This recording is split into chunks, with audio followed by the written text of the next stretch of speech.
بسم اللہ الرحمن الرحیم الحمد للہ رب العالمین وصلی اللہ علی نبینا محمد وعلی آلہ واصحابہ اجمعین۔ ساتھیو، آیات سیام یعنی وہ آیات جن میں روزے کے احکام بیان ہوئے ہیں، جیسا کہ سورہ بقرہ میں یہ آیات 184 سے ہمارے خیال شروع 183 سے شروع ہو کر کے 187 پر جا کر کے ختم ہوتی ہیں۔ اس سلسلے میں ہماری آپ کی جو ایک مجلس چل رہی تھی، آج اس کی تیسری مجلس ہے، اور روزے سے متعلق جو احکام ہیں وہ اس مجلس کا گویا کہ آخری آج حصہ ہے، اور یہ آخری آیت ہے۔ اس آیت میں عموماً اگر آپ دیکھیں اب تک جو آیتیں گزری ہیں ان میں روزے کے عموماً وہ احکام تھے جن کا تعلق دن سے ہے، لیکن روزے کی راتوں میں جو احکام ہو سکتے ہیں ہے نا، ان کا تعلق ایک روزے دار سے جو ہوتا ہے اس کا ذکر اس آیت کے اندر اللہ تعالیٰ نے واضح فرمایا ہے۔ اور اس کے ساتھ ساتھ چونکہ رمضان کے آخری عشرے میں عموماً آپ صلی اللہ علیہ وسلم اعتکاف فرمایا کرتے تھے، تو گویا اعتکاف کا بھی روزے اور رمضان کے ساتھ ایک گہرا حصہ ہے، اس لیے اس آیت کے آخر میں کچھ مسائل اعتکاف کے بھی بیان ہوئے ہیں۔ تو آج جو آیت ہے اور اس سے کیا ہمیں فوائد حاصل ہوتے ہیں اس کا ذکر کیا جاتا ہے۔ اللہ تبارک و تعالیٰ فرماتا ہے: اعوذ باللہ السمیع العلیم من الشیطان الرجیم من ہمزہ ونفخہ ونفثہ، بسم اللہ الرحمن الرحیم۔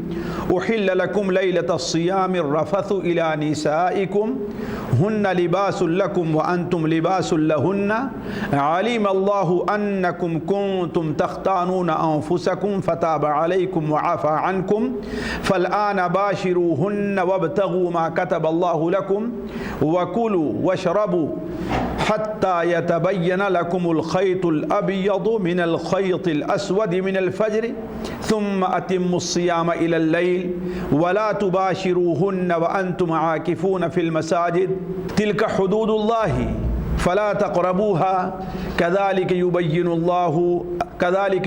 الله آياته للناس لعلهم يتقون۔ أحل لكم ليلة الصيام الرفث إلى نسائكم۔ أحل حل سے بنا ہے، جس کے معنی ہے احل حلال کیا جانا، احل حلال کرنا اور احل حلال کیا جانا۔ تو احل لکم تمہارے لیے حلال کیا گیا۔ ظاہر بات، حلال اور حرام یہ حق کس کا ہے؟ اللہ تبارک و تعالیٰ کا ہے، یہ چیز معروف ہے، اس لیے یہاں پر احل کا صیغہ استعمال ہوا۔ تو احل لکم تمہارے لیے، یہیں سے یہ اشارہ ملتا ہے کہ یہ چیز اب تک حرام تھی، ورنہ شرع یا حکم بینا کے الفاظ استعمال کیے جاتے، لیکن احل کا لفظ استعمال کیا جانا اس کا مطلب یہ ہے کہ یہ چیز حرام تھی، اللہ تبارک و تعالیٰ کے حرام کرنے سے یہ چیز حرام رہی ہو، یا روزے کا جو تصور چلا آ رہا ہے اور عادت کے طور پر جو چیز روزے سے متعلق لوگ حرام کیے ہوئے تھے اس لحاظ سے بھی حرام تھی۔ اور جانتے ہیں شریعت کا ایک اصول ہے، العرف محکم العادت محکمہ، عادت یا عرف جو ہے اس کا حکم اگر اس سلسلے میں شریعت کی کوئی پابندی نہ آئے، رکاوٹ نہ آئے، تو وہ چیز کیا ہے؟ اس کے مطابق فیصلہ ہوگا اور وہ شریعت مانی جائے گی۔ تو شروع میں جبکہ روزے کا حکم دیا، اور روزہ چونکہ معروف تھا ان کے نزدیک، تو گویا یہ حکم ہو رہا ہے کہ جیسے تم روزہ رکھتے تھے اب تک اسے کیا ہے، مثال تو زمانے جاہلیت میں بطور دین کے رکھتے تھے لیکن اس بارے میں تمہیں کوئی حکم نہیں تھا، تو گویا وہ تم روزہ رکھو، اسی حالت میں رکھو جس حالت میں تم روزہ رکھتے تھے اسی طرح رکھو، الا یہ کہ اس کے اندر کوئی تحدید آ جائے۔ تو گویا روزے کا حکم دینا اس پوری کیفیت کی طرح تھا جو کیفیت ان کے یہاں روزے کی پائی جاتی تھی۔ اسی لیے ہمارے یہاں بار اردو کے مفسرین جو یہاں پر یہ کہتے ہیں کہ یہ کوئی ضروری نہیں کہ وہ چیز شرعی طور پہلے حرام بھی رہی ہو، ان کا یہ کہنا اسلوب قرآن کے خلاف ہونے کے ساتھ ساتھ اللہ کے رسول حدیث کے بھی خلاف ہے۔ آگے اللہ تعالیٰ نے فتاب علیکم کا معنی کیا؟ اللہ نے تمہاری توبہ قبول، تمہاری آسانی دی، کیا معنی ہے؟ اس کا مطلب کہ وہ چیز منع تھی تبھی تو توبہ کا معنی آیا۔ تو علی کل حال احل لکم لیلۃ الصیام، حلال کیا گیا ہے تمہارے لیے لیلۃ الصیام، روزے کی رات۔ روزے کی رات گویا بھی جو بھی روزہ ہو، ایک دن کا ہے، 2 دن کا ہے، پورے مہینے کا ہے، لیکن یہاں ذکر ہو رہا ہے پورے مہینے کے روزے کا۔ اسی لیے علماء کہتے ہیں یہاں پر لیلہ اس میں جنس کے لیے ہے۔ کس کے؟ اس میں جنس، یعنی روزے کی رات ہے، جو بھی رات ہے، اور روزے کی رات آپ جانتے ہیں کون سی ہے؟ وہ گویا کہ اس کی صبح کو روزہ رکھنا ہے، نہ یہ کہ اس کے کیوں؟ اس لیے کہ آپ لوگ جانتے ہیں کہ شریعت کے اندر حج کے ایک دن کے علاوہ جتنے معاملات ہیں، رات کس کے تابع ہے؟ دن کے؟ جی ہاں، دن کس کے تابع ہے؟ رات کے تابع ہے، رات دن کے تابع نہیں ہے۔ اسی لیے اگر کسی بچے کی پیدائش پیر کے دن مغرب کے بعد ہو تو اس کا عقیقہ اگلے پیر کو ہوگا، جب 7واں دن ہوگا، یعنی پیر کا دن نہیں بلکہ مانا ہے کب پیدا ہوا؟ وہ منگل کے دن اس کی پیدائش ہے۔ تو احل لکم لیلۃ الصیام الرفث الی نسائکم۔ الرفث ساتھیو، لفظ رفث جو ہے اہل لغت نے لکھا ہے کہ 2 معنی عموماً ذکر کیا ہے۔ ایک معنی تو یہ ہے کہ وہ کلام، وہ بات جس کا ذکر ناپسند کیا جائے، بلکہ جس کے ذکر سے انسان کو شرم آئے، یہ زیادہ تعبیر بہتر ہے۔ ہر وہ کلام جس کے ذکر سے انسان کو شرم آئے، یہ ایک معنی۔ دوسرا بنیادی معنی جو زجاج وغیرہ نے بڑی تفصیل کے ساتھ لکھا، صراحت کے ساتھ لکھا، وہ یہ ہے کہ ہر وہ بات جو میاں بیوی کے تعلق سے ہوتی ہے، جو میاں بیوی کے تعلق سے ہوتی ہے، جسے جنسی شہوانی باتیں جسے ہم کہہ سکیں، وہ کس کے حکم میں آتی ہے؟ رفث کے۔ وہ جمع ہو یا جمع کے مقدمات ہوں، جمع ہو، حتیٰ کہ قبلہ اور بوس و کنار بھی کیا ہے؟ رفث ہے۔ تو احل لکم لیلۃ الصیام الرفث، حلال کیا گیا تمہارے لیے روزے کی رات میں کیا؟ الرفث، رفث کو۔ لیکن صرف رفث کا ذکر نہیں، کیا ہے؟ الی نسائکم، الرفث الی نسائکم۔ علماء کہتے ہیں الی ذکر کر کے، الی لفظ الی، جانتے ہیں بسا اوقات یہ عربی زبان کا خاص اسلوب ہے، بسا اوقات جو صلہ ہوتا ہے اس کو ذکر کر کے کسی ایک معنی سے دوسرے معنی طرف پھیر دیا جاتا ہے۔ جیسے مثلا عام لے لیں، جاء کا معنی کیا ہے؟ آنا ہے، لیکن جاء بہ کیا ہو گیا؟ لانا ہو گیا، ہے کہ نہیں؟ تو صلے سے معنی کیا ہوتا ہے؟ اسی لیے الرفث الی نسائکم، یہاں معنی افضا یعنی جمع کا معنی اس میں پیدا ہو گیا ہے۔ اور یہ قرآن مجید کا ساتھیوں اسلوب ہے کہ قرآن مجید میں آپ فحش کلمات نہیں پائیں گے۔ آپ قرآن مجید میں آپ فحش کلمات نہیں پائیں گے۔ پورا قرآن اٹھا کر کے دیکھ لیجئے، بلکہ سورہ یوسف کو آپ دیکھ لیجئے جو اصل صورت عشق و معاشقہ کا سمجھے کہ اس کے اندر ہے کہ نہیں ہے، لیکن اس میں بھی کوئی ایسا لفظ آپ نہیں پائیں گے جس سے فحش یعنی ایسے ہوتا نا صراحت اس معاملے کی ٹپکتی ہو۔ تو اسی لیے اللہ تعالیٰ نے یہ کہنے کے بجائے جمع، یہ کیا تعبیر کیا ہے؟ الرفث الی فالآن باشروہن، یعنی جامعوہن، کیا ہے؟ باشروہن۔ اس قسم کے الفاظ اگر قرآن مجید میں آپ پڑھتے جائیں تو آپ کو بہت او لامستم النساء، یہ نہیں کہا او جامعتم، کیا فرمایا اللہ نے؟ اولا مستم النساء۔ اس قسم کے الفاظ قرآن مجید میں آپ دیکھیں گے تو قرآن فحش اس الفاظ ایسے استعمال کرنے کے بجائے زیادہ تر کنایے کے الفاظ استعمال کیے ہیں۔ تو الرفث الی نسائکم، گویا معنی یہ ہوگا روزے کی رات میں تمہارے لیے اپنی عورتوں سے جمع کرنا، ہم بستری کرنا حلال کیا گیا ہے کہ نہیں؟ تمہارے لیے حلال کیا گیا ہے۔ کیوں بھائی؟ وجہ کیا ہے اس کی؟ وجہ کیا ہے اس کی؟ یہ قرآن اور دین اسلام کے دین رحمت ہونے کی بہت بڑی دلیل ہے کہ بعض ایسی چیزیں انسان نفسیاتی طور پر جس سے بچ نہیں سکتا، منع کیا جائے لیکن کیا کرے گا وہ؟ ممکن زیادہ ہے کہ اس کام میں پڑ جائے گا، تو شریعت نے اس بارے میں رخصت سے کام لیا ہے۔ غیر علاوہ آپ چلے جائیے، کیا دیگر مذاہب میں چلے جائیے آپ، اب یہی دیکھ لیجئے دیگر مذاہب میں رہبانیت بھی ہے، سنیاسی بن جانا ہے، یہ کچھ ہے۔ اسی لیے مسلمان کہلانے والی جن جماعتوں نے اس شرعی حکم کی پابندی نہیں کی ہے، ان کے یہاں برائیاں عام ہو گئی ہیں، ہے کہ نہیں؟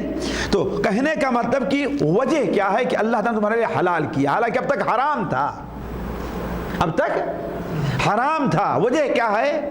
اس کی دو علت قرآن مجید میں اللہ تعالیٰ نے بیان کی ہے۔ اسی لیے ساتھیوں ہمیشہ آپ لوگ طالب علم یہ سوچیں، ہر طالب علم کو وہ احکام جو عموماً عادات اور معاملات سے متعلق ہیں، ویسے تو سارے احکام ہی حکمت پر مبنی ہے، اللہ کا کوئی حکم ہے، لیکن وہ احکام جو عادات اور معاملات سے ہیں ان کی علت ظاہر ہے۔ اسی لیے علماء کہتے ہیں الاحکام معللہ، معلل بعللها، لہذا کسی چیز کے حکم کو عام کرنے بتانے کے لیے اس چیز پر توجہ دینا کیا ہے؟ ضروری ہے۔ ہمارے یہاں بہت سے لوگ جذباتی ہیں اور صرف ظاہر کے اوپر آ کر کے، اب میں اس کی مثالیں نہیں دینا چاہتا، بہت سی ایسی مثالیں ہیں، لیکن توجہ نہیں دیتے کہ آخر اس کی اصل علت کیا ہے۔ آخر اصل علت کے اوپر آ جائیں تو مسئلے کا سمجھنا بڑا آسان ہو جائے۔ تو اللہ تبارک و تعالیٰ، ظاہر بات یہ ایک شرعی حکم ہے، لیکن اصل میاں بیوی کے تعلقات کیا ہے؟ امور عادات میں ہے کہ عبادات میں ہے؟ یہ عادات میں ہے نا۔ تو آخر یہ اجازت ہوئی تو کیوں؟ اس کی دو علت اللہ تعالیٰ نے بیان فرمائی ہے۔ اول، ہن لباس لکم وانتم لباس لہن، وہ تمہارے لیے لباس ہیں اور تم ان کے لیے لباس ہو۔ اس کی متعدد تعبیرات علماء نے کی ہے کہ وہ تمہارے لیے لباس ہیں، وہ تمہارے، لیکن ایک نقطے پر غور کر لیجئے کہ لباس سے جسم کا مستغنی ہونا کیا ہوتا ہے؟ جی مشکل ترین کام ہے کہ نہیں ہے؟ لباس سے جسم کا مستغنی ہونا کیا ہے؟ یہ محال ترین، مشکل ترین کام ہے۔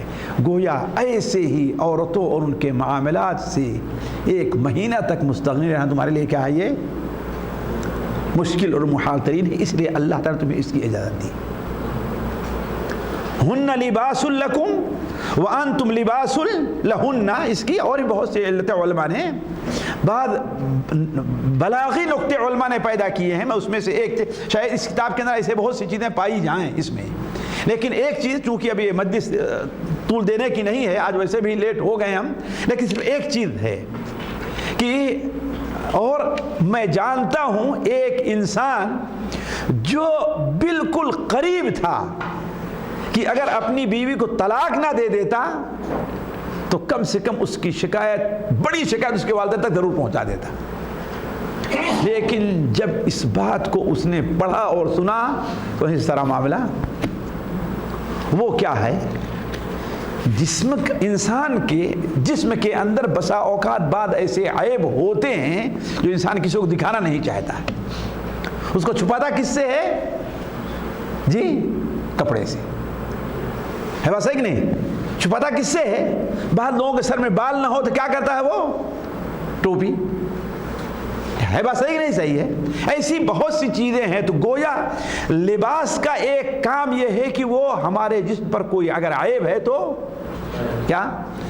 ایسے ہی میاں بیوی ایک دوسرے کے لباس ہیں، گویا ایک دوسرے کی عیوب کی پردہ داری ان کا ایک دوسرے کا حق ہے. جیسے اگر کسی عورت نے اپنے مرد کے عیوب کو ظاہر کر دیا، مرد نے اپنی بیوی کے عیوب کو ظاہر کر دیا، تو اس کی مثال یہی ہے کہ جسم کے اوپر اپنے ہی کپڑے کو پھاڑ دیا ہے اس نے. جسم کے اوپر پڑے ہوئے اپنے ہی کپڑے کو اس نے، اور کون پسند کرے گا اس کو؟ کوئی نہیں پسند کرے گا. لہذا تم ایک دوسرے کے عیوب کو بھی ظاہر کرنے کی کوشش نہ کرو. تو علی کل حال پہلی علت یہ بیان فرمائی اللہ تعالیٰ نے کہ ہن لباس لکم وانتم لباس لہن، وہ تمہارے لیے لباس ہیں اور تم ان کے لیے لباس. اور دوسری علت کیا بیان فرمائی؟ علیم اللہ، اللہ تعالیٰ یہ جانتا ہے، اللہ یہ جانتا ہے، اللہ کو یہ علم ہے اچھی طریقے سے. کیا؟ انکم کنتم تختانون انفسکم، کہ بے شک تم لوگ تختانون انفسکم، خود اپنے آپ کے ساتھ خیانت کرو گے، اپنے آپ پر ظلم کرو گے. یعنی چونکہ ان کی حیثیت لباس کی ہے، لباس جسم سے ٹچ رہتا ہی ہے، تو وہ تمہارے لباس ہیں. ظاہر بات تمہارے ساتھ اٹھنا ہے، بیٹھنا ہے، لیٹنا ہے، یہ ہے وہ ہے، اور پھر تم برداشت. جیسے حضرت عمر رضی اللہ عنہ میں آتا ہے نا کہ وہ اللہ کے رسول دیر تک جو ہے گفتگو کرتے رہے، اور جب گئے تو اچانک ان کی بیوی کیا ہے، نیند آ گئی تھی، لیکن اس وقت محدود جگ رہی تھی. تو اپنی بیوی سے وہ کچھ چاہا، جو مرد اپنی بیوی سے چاہتا ہے، تو اس نے کہا میں تو سو گئی تھی، سمجھے کہ بہانہ کر رہی ہے، جیسے عورتوں کی عادت ہوتی ہے بہانہ کرنے کی، ہے نا، اور وہ کام کر گئے. لیکن بعد میں احساس ہوا، پوچھا کہ ہاں صحیح تو تھی، کہا بالکل میں سو گئی تھی، آپ نے ایسا کیوں کیا؟ ہے نا. تو علیم اللہ انکم کنتم تختانون انفسکم، اللہ تعالیٰ یہ جانتا ہے کہ بلا شبہ تم اپنے آپ سے کیا ہے، خیانت کرو گے، اس لیے اللہ تعالیٰ تمہارے اوپر آسانی کر دی ہے. یہ دو علتیں ہیں، فتاب علیکم وعفا عنکم. اللہ تعالیٰ نے تمہاری توبہ قبول کی. اور بعد اردو کے مفسرین نے جو ترجمہ کیا ہے کہ اللہ تبارک و تعالیٰ نے تمہارے اوپر آسانی کر دی. کیوں؟ توبہ اگر قبول ہو جائے تو انسان پر آسانی ہے کہ نہیں؟ آسانی ہے، انسان کے اوپر آسانی ہے. بعض ایسے کام جو انسان کے لیے مشکل ہے کرنا، اگر وہ کام حکم رہے کہ وہ کام کریں، کرنے کا حکم رہے، یا نہ کرنا ہے تو نہ کرنے کا حکم رہے، لیکن وہ کام انسان کرنے کا ہے تو نہیں کر پاتا ہے، یا نہ کرنے کا ہے تو کر جاتا ہے، اس میں اگر رخصت ہوتی ہے تو قرآن مجید میں اسے تابہ سے تعبیر کیا ہے. کیوں؟ گویا اگر نہ ہوا تو تم گناہ کا کام کرتے، ہے نا. لہذا اسے اللہ تعالیٰ نے سورہ مزمل میں، قاری صاحب کیا ہے، سورہ مزمل میں ہے نا کہ فتاب علیکم، جی، علم ان سيكون منكم مرضى واخرون يضربون في الارض يبتغون من فضل الله واخرون يقاتلون في سبيل الله فاقرؤوا ما تيسر من القرآن. علم ان فاقرؤوا ما تيسر منه. عجیب، کیسے ہے قاری صاحب؟ علم ان لن تحصوه فتاب علیکم، علم ان لن تحصوه فتاب علیکم. اللہ تعالیٰ جانتا ہے کہ تم پوری رات قیام نہیں کر سکتے، آدھی رات قیام نہیں کر سکتے، یہ مشکل چیز ہے نا، مشکل چیز ہے نا. تو کیا ہوا؟ تو کویا اللہ نے تمہاری توبہ قبول کی، یعنی کیا کیا؟ تمہارے اوپر آسانی کر دی، ہے نا. ایسے ہی یہاں پر علیم اللہ انکم کنتم تختانون انفسکم فتاب علیکم وعفا عنکم. اس آیت پر غور کریں. اور اللہ تعالیٰ نے اب جو کچھ تم لوگوں نے کیا اللہ تمہیں معاف کر دیا. اس کا مطلب کہ وہ حرام اس پر مواخذہ تھا. تو یہ بات اردو مفسرین کہ یہ کہنا کہ حرام نہیں تھا لوگ اپنے طور پر کرتے تھے, یہ بات غلط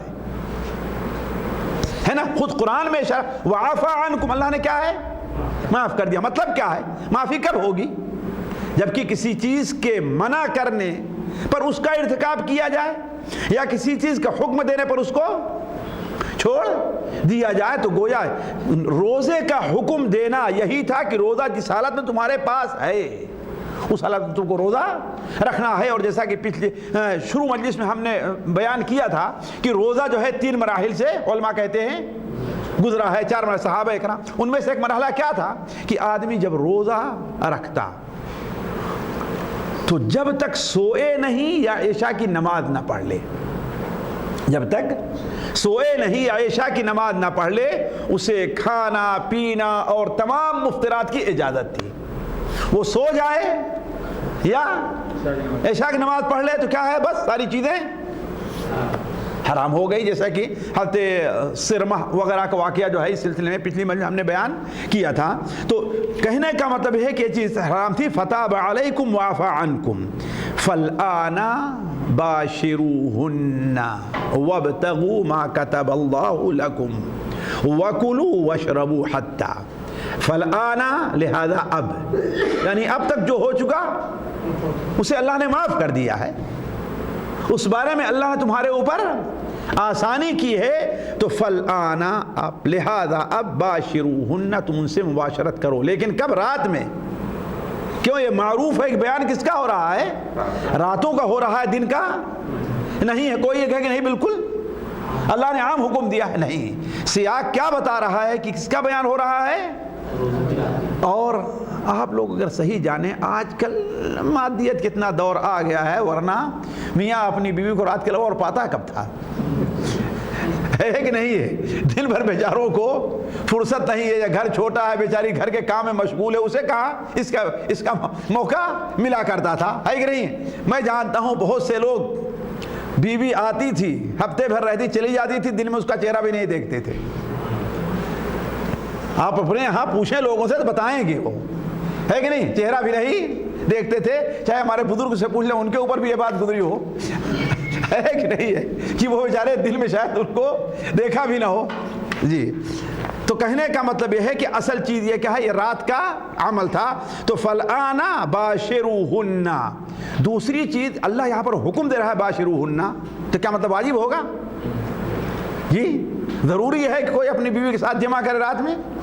اس سے پہلے بات ہوئی تھی کہ منع کے بعد اگر امر آتا ہے تو کیا مجرد اجازت ہے نا, مجرد اجازت ہے. علامہ شنقیطی رحمہ اللہ نے بڑی تفصیل کے ساتھ لکھا کہ ہم نے پورے قرآن کا استقصاء اس بارے میں کیا ہے کہ جہاں کہیں بھی منع کے بعد امر کا صیغہ ہے وہاں اجازت یا استحباب کے بارے میں ہے, وجوب کے بارے میں نہیں ہے. تو فالآن باشروہن, اب تم اس کے ساتھ مباشرت کرو, یعنی اگر حاجت محسوس کرو, ہے نا, تو مباشرت کرو. وابتغوا ما کتب اللہ لکم, وابتغوا, ابتغاء کا معنی ہوتا ہے طلب کرنا, چاہنا, اور طلب کرو ما, اس چیز کو کتب اللہ لکم, جو اللہ نے تمہارے لیے لکھ دیا ہے. عموماً مفسرین نے اس کا معنی کیا ہے, یعنی انسان اپنی بیوی کے قریب جائے, ہم بستر ہو, تو اس کا ارادہ کیا ہونا چاہیے, اولاد کی یا اپنے آپ کو گناہوں سے محفوظ کرنے کی, اپنے آپ کو گناہوں سے. بعض علماء نے یہاں جو ہے ما کتب اللہ کا کہ مفہوم لیلۃ القدر بھی لیا ہے کہ نہیں ہے, اس سے اس تفصیل میں جانے کا مطلب نہیں. لیکن یہ ہے کہ یہاں پر وابتغوا ما کتب اللہ, یہ بھی حکم ہے, لیکن کیا ہوگا, یہ بطور استحباب یا جواز کے ہے, وجوبی نہیں. کہ اگر کوئی آدمی شادی کرتا ہے اور اس کا مقصد کیا ہے, اولاد نہیں, صرف اپنی شہوت کو پورا کرنا, تو وہ گنہگار ہوگا, نہیں, گنہگار نہیں ہوگا. لیکن اللہ تعالیٰ نے جو بڑا کچھ اجر رکھا ہے اس سے وہ محروم رہے گا. تو وابتغوا ما کتب اللہ لکم وکلوا واشربوا, اور کھاؤ اور پیو. یہ بھی نہیں کے بارے میں آ رہا ہے, اس کا مطلب کیا, یہ بھی وجوب نہیں بلکہ استحباب، اسی لیے بہت سے علماء نے اس آیت سے سحری کے استحباب پر استدلال کیا ہے، سحری کے مستحب ہونے پر، ہے کہ نہیں؟ تو یہاں پر مجرد جواز نہیں بلکہ کیا ہے؟ استحباب ہے۔ تو وَكُلُوا وَاشْرَبُوا حَتَّى يَتَبَيَّنَ لَكُمُ الْخَيْطُ الْأَبْيَضُ مِنَ الْخَيْطِ الْأَسْوَدِ مِنَ الْفَجْرِ، اور کھاؤ اور پیو یہاں تک کہ یتبین، واضح ہو جائے، یہاں تک کہ واضح ہو جائے، یعنی آدمی اس کو یہ واضح ہونا دو طریقے سے ہوگا، ایک تو مشاہدہ سے ہوگا، ایک تو مشاہدہ سے ہوگا، دوسرے مشاہدہ سے نہیں آج کل گھڑیوں اور ان چیزوں سے ہوگا، ہے کہ نہیں ہے؟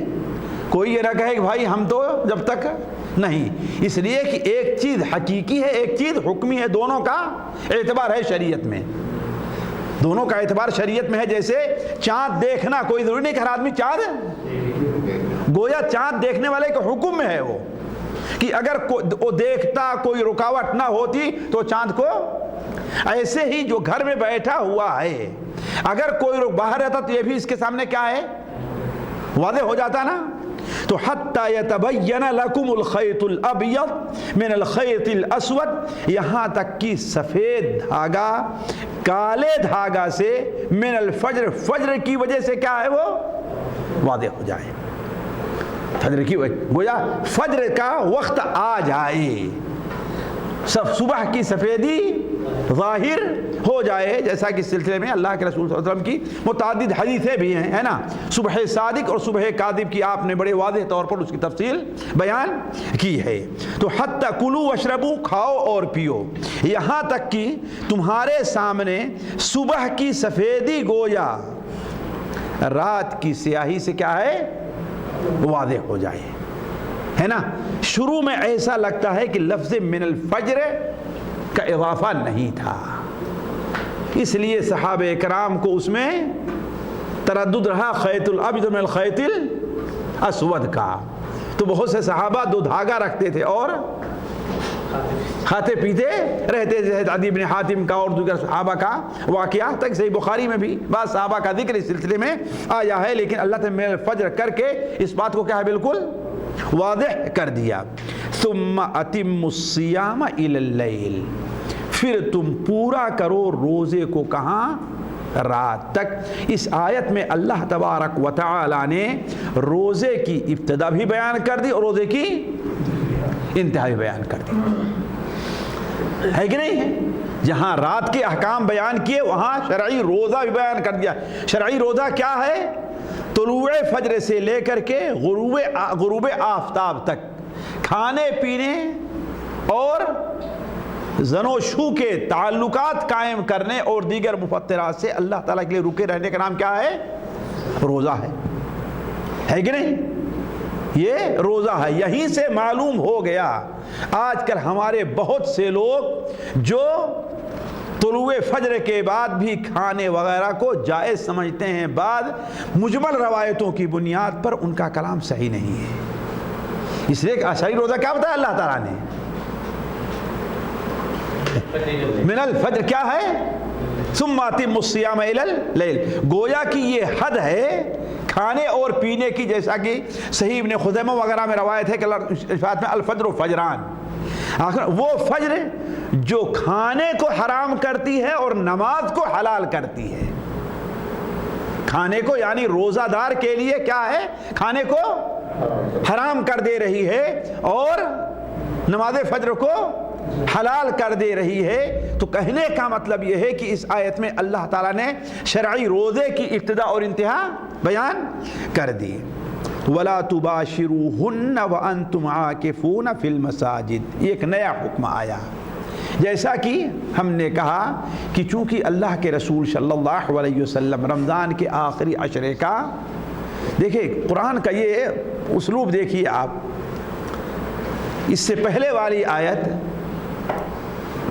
وَإِذَا سَأَلَكَ عِبَادِي عَنِّي، اللہ تعالیٰ نے روزے کے دن سے متعلقہ جو احکام ہیں کیا ہے اس کے آخر میں بیان کیا۔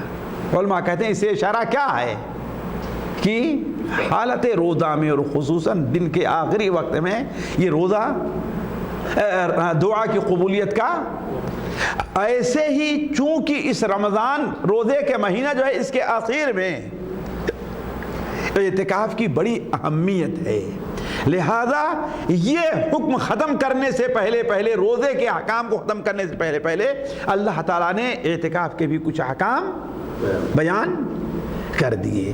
ان میں سے کیا ہے؟ وَلَا تُبَاشِرُوهُنَّ، اور اپنی عورتوں کے ساتھ مباشرت نہ کرو۔ یہ عام ہے، یہ عام ہے، صرف جماع اور ہم بستری ہی نہیں ہے، بلکہ اس کے مقدمات جو ہیں وہ بھی منع ہیں۔ وَلَا تُبَاشِرُوهُنَّ، اور ان کے ساتھ مباشرت نہ کرو۔ مباشرت کیا ہے؟ چمڑے سے چمڑا ملنا، عام طور پر ایک دوسرے کے ساتھ لیٹنے، ہے نا، چمٹنے کو مباشرہ کہتے ہیں۔ تو وَلَا تُبَاشِرُوهُنَّ وَأَنْتُمْ عَاكِفُونَ فِي الْمَسَاجِدِ، اس حال میں کہ تم مسجدوں میں اعتکاف کیے ہو۔ مسجدوں میں امام بخاری رحمہ اللہ نے اس سے استدلال کیا ہے کہ اعتکاف مسجد ہی میں ہوتا ہے۔ اعتکاف کہاں ہے؟ مسجد میں، ورنہ تباشروہن کا معنی کیا رہ گیا؟ وہ تو اجازت پہلے دے ہی دی گئی ہے کہ رات میں مباشرت کم کر سکتے ہو تم، ہے نا۔ اور اعتکاف کو مسجد کے ساتھ خاص کر دینا، یہ نہیں کہا کہ وانتم عاکفون، کیا کہا؟ وانتم عاکفون۔ جیسے کوئی کہے آپ میرے پاس یہاں آئیں گے تو میں، یہ چیز آپ کو گویا یہاں پر آنا کیا ہے؟ وہ شرائط میں سے ہے۔ تو وانتم عاکفون فی المساجد، تم مسجدوں کے اندر کیا ہو؟ اعتکاف کیے ہوئے ہو۔ اس حال میں گویا حالت اعتکاف میں میاں بیوی کا تعلق قائم کرنا یہ جائز نہیں ہے، بلکہ اعتکاف کے فساد کا یہ سبب ہے، اعتکاف کے۔ لیکن بیوی کا اپنے شوہر کی زیارت کرنا، اسے اگر کوئی تکلیف ہو، زخم ہے، سر میں درد ہے، تیل لگا دینا، سر بال گندے ہو گئے اسے دھو دینا، ایسی ضرورت کیا ہے؟ یہ منع اس لیے کہ لغت میں اس کو مباشرت نہیں کہتے، لغوی طور پر اس کو مباشرت نہیں کہتے۔ تو یہ ساری چیزیں جائز ہیں، جیسا کہ اللہ کے رسول صلی اللہ علیہ وسلم کی ازواج مطہرات آپ کے ساتھ کرتی تھیں، آپ کی زیارت کو آیا کرتی تھیں، آپ کی زیارت کو آیا کرتی تھیں۔ آصل بسا اوقات اپنا سر ڈیوڑھی سے نیچے کرتے تھے، پورا جسم آپ کا مسجد میں رہتا تھا، اور مائی عائشہ رضی اللہ تعالیٰ عنہا آپ کے سر کے بالوں کو دھو بھی دیتی تھیں، جیسا کہ یہ صحیح وغیرہ میں یہ حدیث بالکل عام ہے۔ تو وَأَنْتُمْ، گویا کی مباشرت یہ اعتکاف کے کیا ہے؟ منافی ہے۔ وَأَنْتُمْ عَاكِفُونَ فِي الْمَسَاجِدِ تِلْكَ حُدُودُ اللَّهِ، یہ احکام جو بیان ہوئے ہیں اللہ تعالیٰ کے حدود ہیں، اللہ تعالیٰ کے حدود ہیں۔ اللہ تعالیٰ کی حد دو قسم کی ہے ساتھیوں، اللہ تعالیٰ کی حدیں جو ہیں وہ دو قسم کی ہے۔ ایک حد تو وہ ہے کہ اللہ تعالیٰ نے آپ کو ایسے گویا بنا دیا ہے اور آپ کو اس میں رکھ دیا ہے نا، ایک حد ہے یہ گویا کی ایک حد ہے نا، یہ ایک حد ہے۔ ایک حد یہ ہے کہ آپ کو یہاں پر رکھا ہے اور یہاں ایک حد ہے، اس کے آگے آپ کو نہیں جانا ہے۔ تو حدود دو قسم کی ہیں، ایک حدود وہ ہیں کہ اللہ تعالیٰ نے کسی چیز سے منع کیا ہے، آپ کو کسی چیز سے منع کیا ہے۔ جب وہاں حدود کا ذکر آتا ہے تو عموماً کہا جاتا ہے فلا تقربوها، کہ اس کے قریب نہ جاؤ۔ گویا جو حرام کام ہے وہ کرنا تو دور کی بات ہے، اس کے قریب بھی نہیں جانا ہے۔ اسی لیے جانتے ہیں چھونے کو شہوت سے، بوس و کنار کو شریعت نے زنا کہا ہے۔ کیوں؟ اس لیے نہیں کہ یہ زنا ہے، اس لیے کہ زنا میں واقع ہونے کا یہ کہ بڑے اسباب میں سے یہ اسباب ہیں. تو جہاں پر منہیات سے متعلق حدود کا ذکر ہے وہاں پر عموماً قرآن میں تقربوها آیا ہے، تم اس کے قریب نہ جاؤ. لیکن جہاں اوامر ہے وہاں پر فلا تعتدوها، فلا تعتدوها. تو یہاں پر اللہ کیا بیان فرما رہا ہے؟ تلک حدود اللہ فلا تقربوها.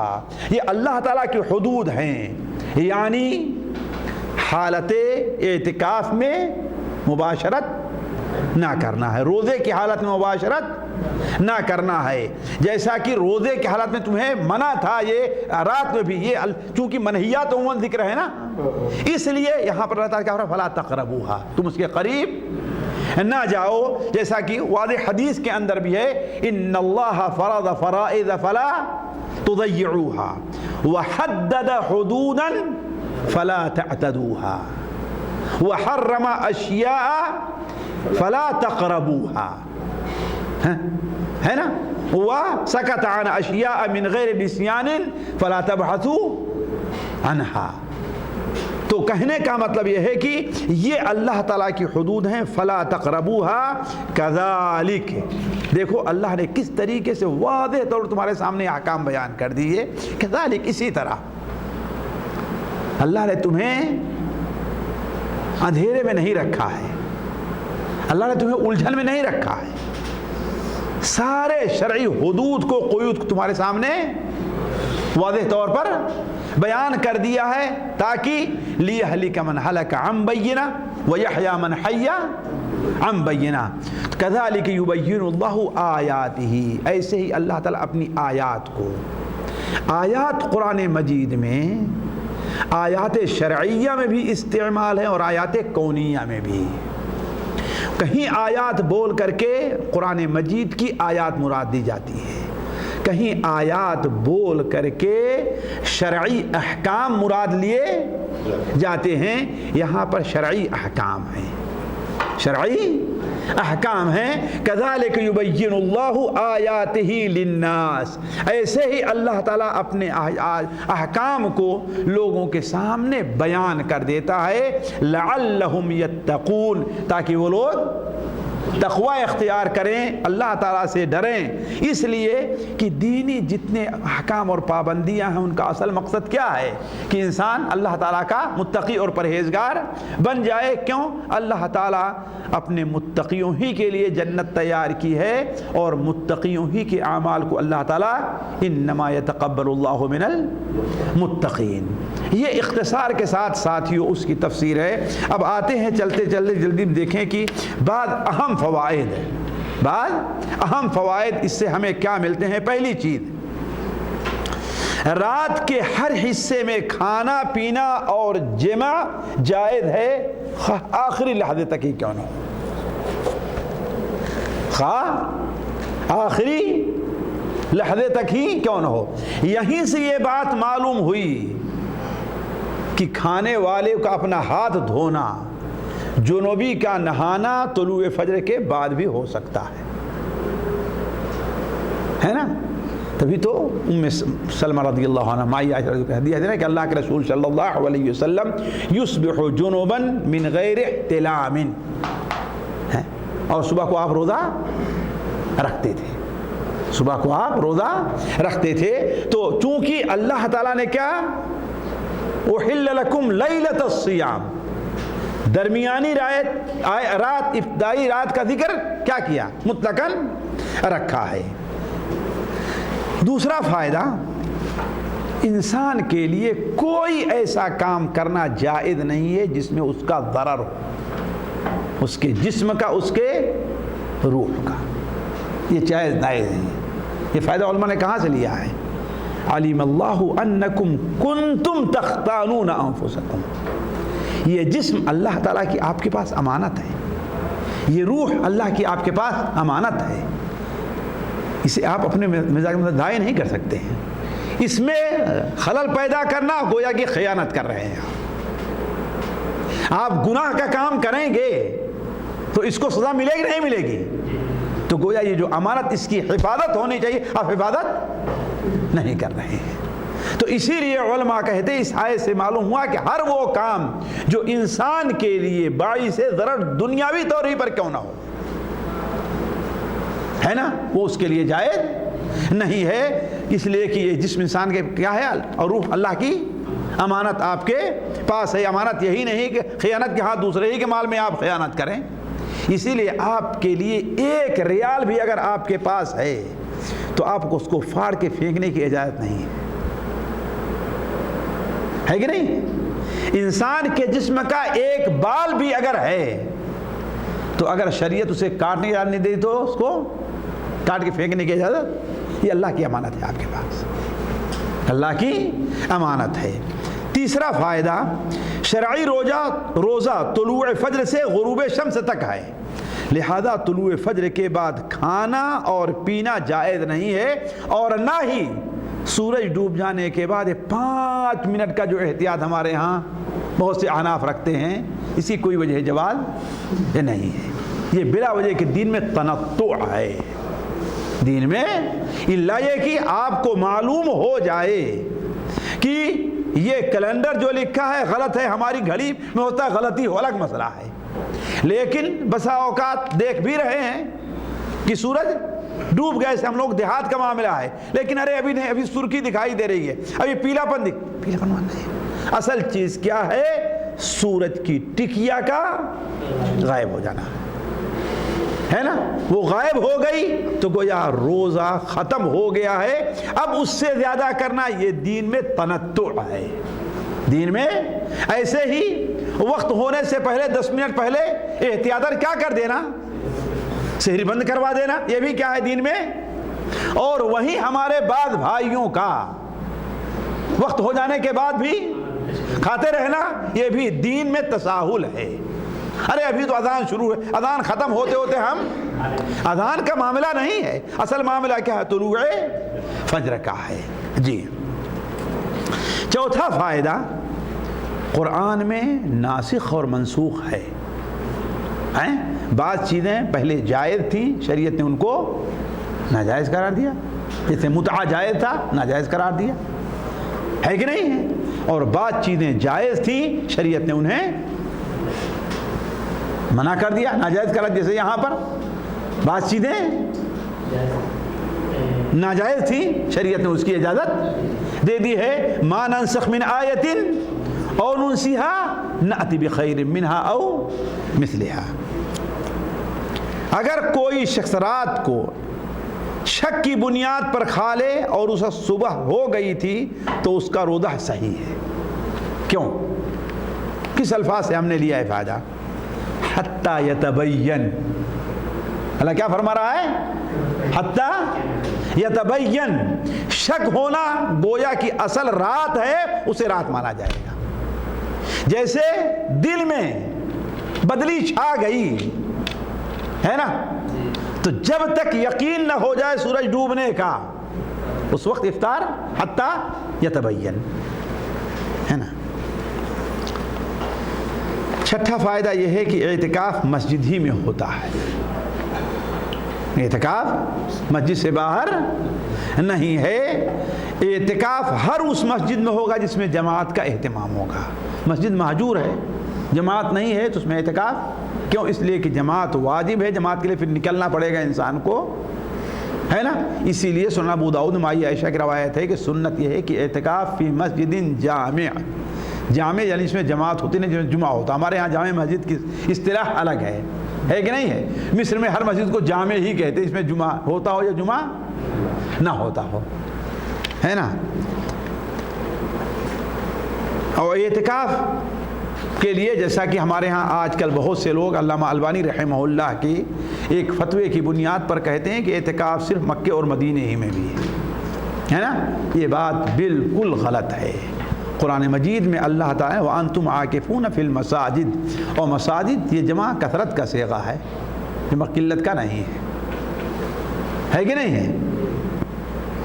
اور علماء کا اس کے اوپر تقریباً اجماع رہا ہے اجماع رہا ہے۔ وہ حدیث جو پیش کی جاتی ہے حضرت حذیفہ کی وہ موقوف ہے اور اس کی صحت مختلف فی ہے، بشرط صحت یہ ہوگا کہ لا اعتکاف کاملا الا فی هذه المساجد الثلاثہ، کامل اعتکاف، اعتکاف کے لیے روزہ شرط ہے جی۔ اس لیے حضرت عائشہ کی روایت ہے لا اعتکاف الا بصوم ولا اعتکاف الا بمسجد جامع۔ اللہ تعالیٰ نے اعتکاف کے احکام روزے ہی کے ساتھ بیان کیے ہیں، کسی بھی حدیث سے اس میں روزہ نہ رکھنے کا ثبوت نہیں ہو رہا کہ ہاں اجازت ہے۔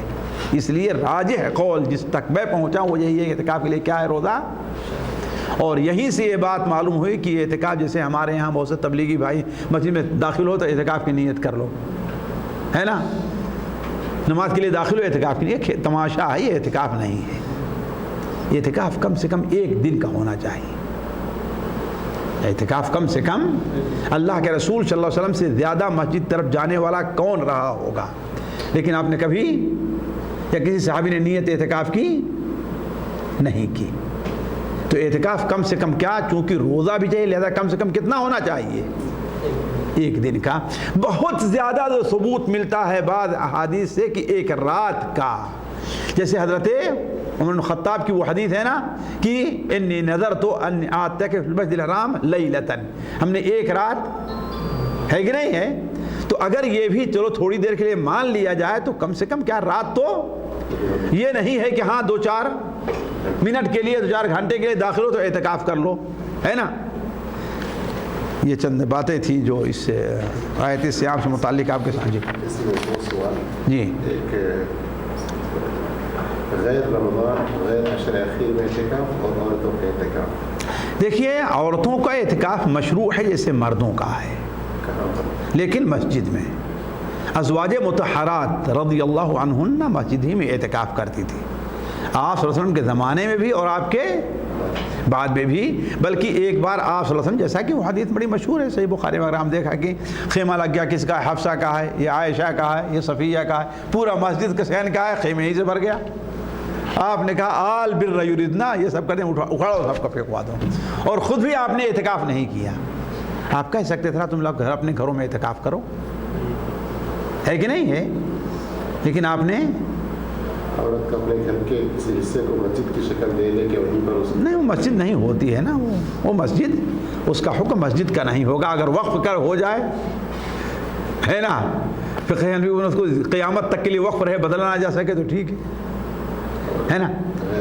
غیر رمضان میں اعتکاف ہو سکتا ہے، غیر رمضان میں اعتکاف ہو سکتا ہے، جیسا کہ اللہ کے رسول نے اس میں قضا کی، اور کسی دلیل سے یہ ثابت نہیں ہوتا کہ منع ہے، ہو سکتا ہے، لیکن اصل یہی ہے کہ اعتکاف انسان رکھے تو اس کے ساتھ روزہ بھی رکھے۔ علی کل حال اعتکاف کرے تو یہ مسئلہ علم کے نزدیک مختلف فی ہے، لیکن میرے نزدیک راجح یہی ہے کہ انسان کیا ہے، جیسا کہ سنن ابو داؤد میں حضرت عائشہ رضی اللہ عنہا کی روایت ہے، من السنہ، سنت یہ ہے کہ اعتکاف روزے ہی کی حالت میں ہو اور مسجد جامع میں ہو، اور اعتکاف کرنے والا بغیر کسی خاص ضرورت کے اپنی اعتکاف گاہ سے نہ نکلے، ہے نا۔ اور صحابی کا ظاہر بات سنت کہنا معنی کیا ہوتا ہے، گویا وہ مرفوع کے حکم میں ہوا کرتا ہے، الا یہ کہ اس سے واضح کسی اور دلیل سے اس کی تردید ہو جائے، اور سر دست میری نظر میں کوئی اس کی تردید کرنے والی حدیث نہیں ہے۔ لیکن اعتکاف کرنے والا آدمی اگر اسے کوئی عذر لاحق ہو جائے تو